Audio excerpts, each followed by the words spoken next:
मुखियापुर गांव के पास एक बहुत बड़ा घना जंगल था। वो जंगल एकमात्र ऐसा रास्ता था जहां से शहर आया जाया जा सकता था। पर कुछ समय से वहां से आने जाने वाले लोग रहस्यमय तरीके से मरने लगे थे।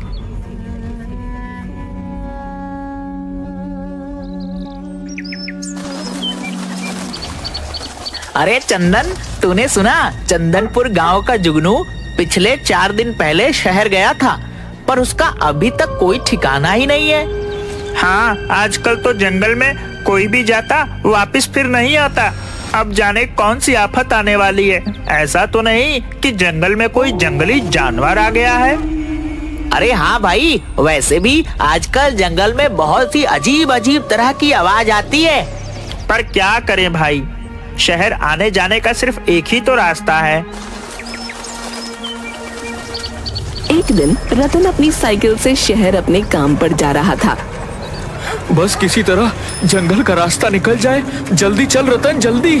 तभी उसे एक जंगली जानवर की आवाज सुनाई दी।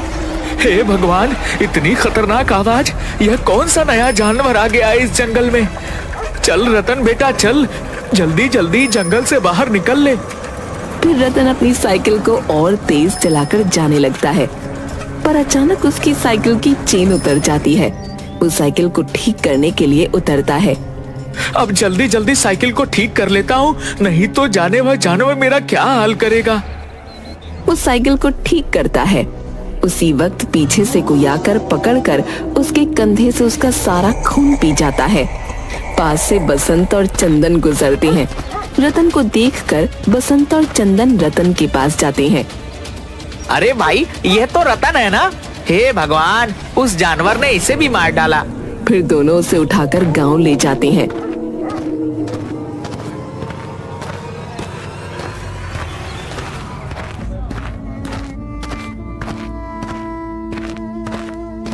आसपास के गांव में मौत हो रही थी सो हो रही थी, पर अब हमारे गांव में भी उस जानवर का आतंक शुरू हो गया है।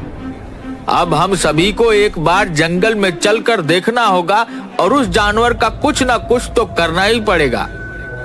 गांव में मातम का माहौल छा जाता है। अगले दिन सभी गांव वाले मशाल लेकर जंगल में जाते हैं। तभी ठोकर खाकर बसंत गिर जाता है। बाकी सभी लोग आगे बढ़ जाते हैं। अरे कहाँ जा रहे हो सब के सब? रुको रुको मेरे लिए। तभी उसे अजीब अजीब सी आवाज सुनाई देती है और वो जैसे ही पलट कर देखता है, नहीं नहीं, उसका भी खून उसी तरह हो जाता है जैसे कि रतन का हुआ था।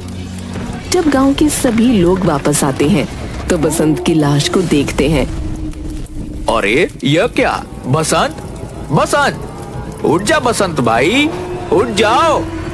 अरे लगता है उस जानवर ने बसंत भाई को भी मार डाला। हे भगवान, ये कौन सा जानवर होगा जो इतनी बेरहमी से इंसानों का खून पी जाता है? मुझे तो बहुत डर लग रहा है। फिर सभी लोग गांव चले जाते हैं।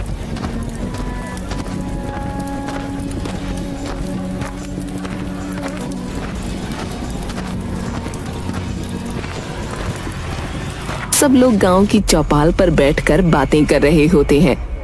मुखिया जी, अब तो हमारे गांव में भी मौतें होना शुरू हो गई हैं। हाँ भाई, अब तो कुछ करना ही पड़ेगा, पर जब तक कोई रास्ता ना निकले तब तक जितना हो सके उस जंगल के रास्ते में मत जाना। अरे पर मुखिया जी, गांव से बाहर जाने का सिर्फ एक ही तो रास्ता है। ये तो ऐसा हो गया है मानो आगे कुआं और पीछे खाई। अगर शहर नहीं गए तो भूखे मर जाएंगे, और अगर गए तो वो जानवर हमें खा जाएगा। अब तो बस एक ही रास्ता है, हम सबको मिलकर उस जानवर को मारना पड़ेगा। अरे पर हम सब गए थे उस जानवर को ढूंढने, वह तो हमें मिला नहीं, और बसंत की जान गई वो अलग। तभी खून से लथपथ हालत में मंगलू वहां आता है। अरे मंगलू, ये तेरी हालत कैसे हुई? अरे नहीं नहीं भाई, वो कोई जानवर नहीं है। फिर कौन है? अगर कोई जानवर नहीं है तो बता मुझे, मैं अभी उसका छठी का दूध निकाल कर आता हूँ। अरे भाई, वो तेरा छठी सातवीं सभी का दूध निकाल देगा। क्या मतलब? अरे भाई, मैं शाम को शहर से गांव आ रहा था, तभी मेरे सामने एक विशालकाय दानव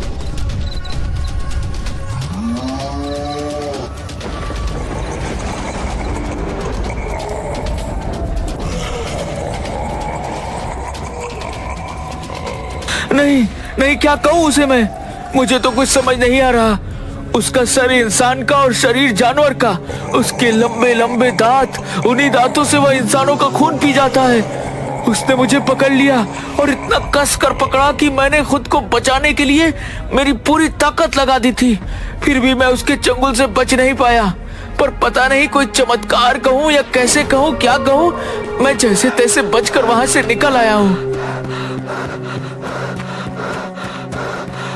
वह बहुत ही ताकतवर था, हाँ बहुत ही ज्यादा ताकतवर।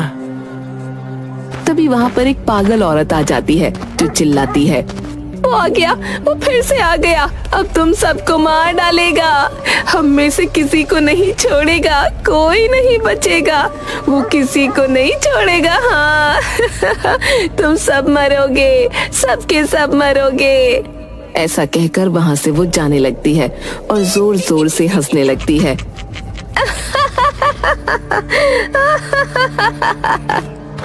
गांव में किसी को भी कुछ समझ नहीं आता।